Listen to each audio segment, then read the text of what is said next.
உள்ள நிரஞ்சனா சேனல் நேயர்கள் அனைவருக்கும் பணிவான வணக்கம்.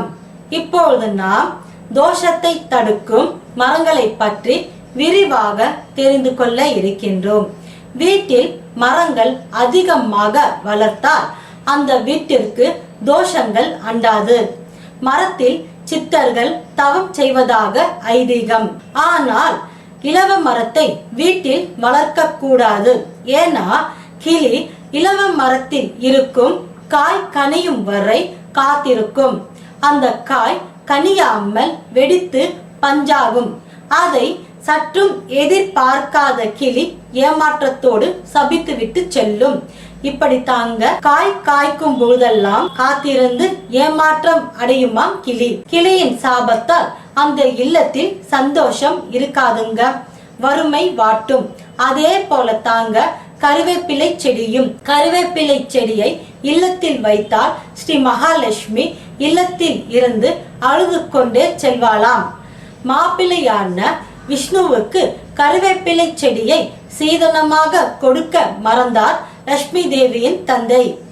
சீர்வரிசையை நீங்கள் தடப்புடலாக செய்தாலும் சாதாரண கருவேப்பிலை செடியை உங்களால் தர முடியவில்லை பார்த்தீர்களா என்று பகவான் சிரித்து கொண்டே கேட்டாராம். பொதுவா ஒரு சீரியல் பல்ப் இருக்கும், அதில் 100 பல்பு இருக்கும். ஆனா 99 பல்பு எரிந்தாலும் ஒரு பல்பு எரியலன்னா அதைத்தான் எல்லாரும் சொல்லி காட்டுவாங்க. பாரு, அந்த ஒரு பல்பு எரியாம கிடக்குன்னு.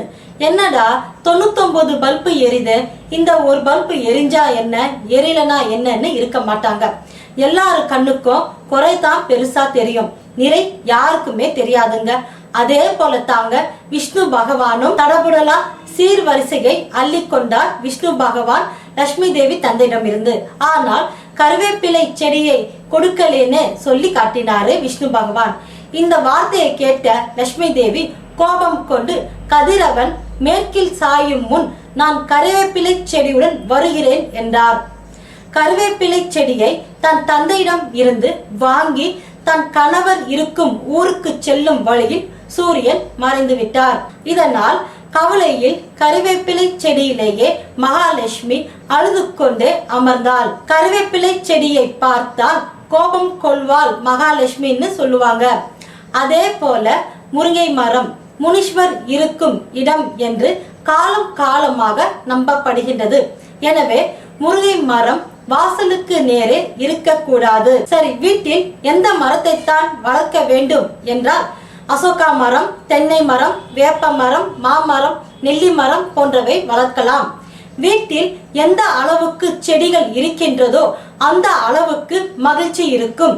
அதனால்தான் மன்னர்களும் முனிவர்களும் தவம் புரிய காட்டுக்கு சென்றார்கள். மரங்களும் செடிகளும் தோஷத்தை அண்ட விடாமல் தடுக்கும். மரத்திற்கும் செடிக்கும் ஒரு வாசனை இருக்கின்றது. அந்த வாசனையை உணர வேண்டும் என்றால் அதிகாலையில் மரத்தின் அருகில் சென்றால் தெரியும்.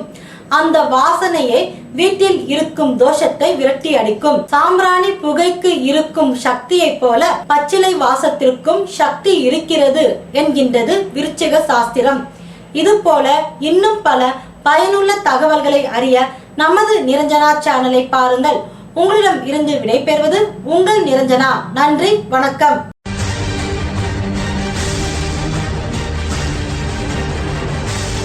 ஆன்மீக தகவல்கள், ஜோதிடம், வாஸ்து தகவல்களை அறிய பக்தி planet.com பாருங்கள்.